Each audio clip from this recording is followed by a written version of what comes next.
All right, today we're diving into the creation of health and this powerful idea that the body speaks. The big question is, can our bodies actually talk to us through illness? Let's explore that.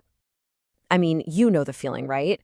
That splitting headache after a really tough day at work, or maybe your stomach is in knots before a big presentation. We've all been there, just feeling totally run down when we're emotionally spent. But what if it's not just a coincidence? Okay, so let's get right into it.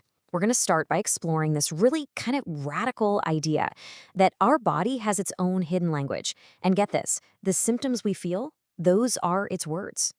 So, back in 1998, Dr. Myss Shealy and Carolyn Myss put this idea out there. And what's so interesting is their backgrounds. You've got Dr. Shealy, a traditional MD, and then you have Myss, who's a medical intuitive, someone who basically uses intuition to figure out the root cause of an illness. Totally different worlds, right? But together, they made this argument that our emotional and spiritual lives are just completely tangled up with our physical health. And this quote right here, this is pretty much the heart of the whole book. It's saying that getting sick isn't just some random biological glitch. Instead, it's a form of communication. It's a signal, a little red flag from your body saying, hey, something deeper is going on here. Maybe it's an emotional conflict or some kind of spiritual imbalance that really needs your attention. So yeah, this idea of illness as communication is the whole shebang.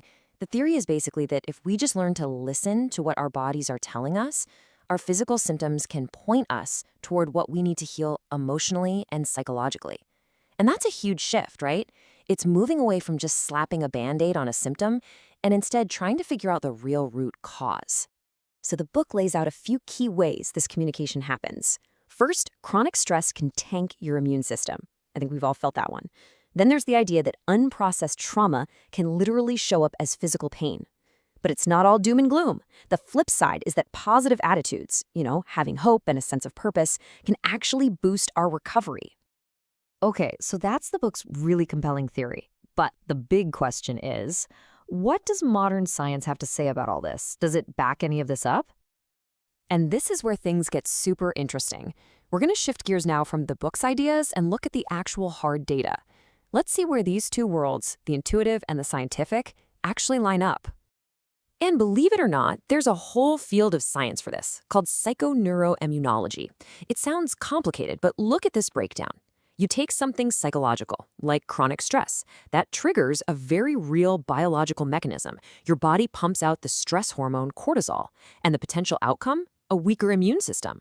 The line from mind to body is totally clear and measurable. Same thing with depression or anxiety. They're linked to inflammation, which can raise your risk for heart problems. And scientists have actually built models to explain all this. The main one is the biopsychosocial model, which is just a fancy way of saying you can't separate the biological, the psychological, and the social parts of a person.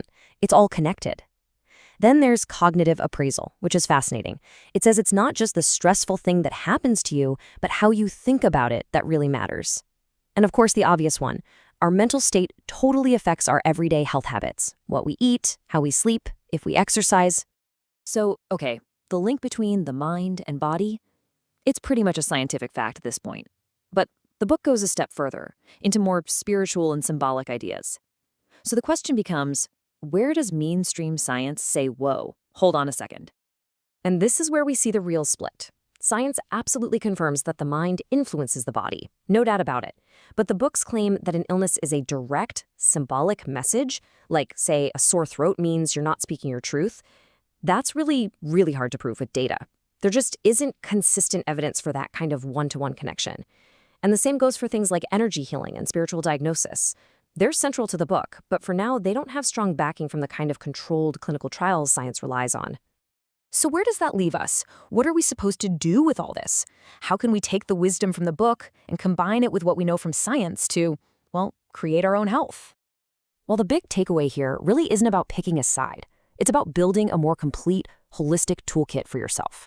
Of course, conventional medicine is the foundation. That's non-negotiable for treating disease. But on top of that, we can add things like therapy or counseling to work through emotional stuff. We can use reflective practices like journaling to figure out what's really going on inside.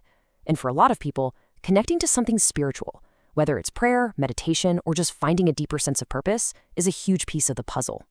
And really, this brings it all together, doesn't it?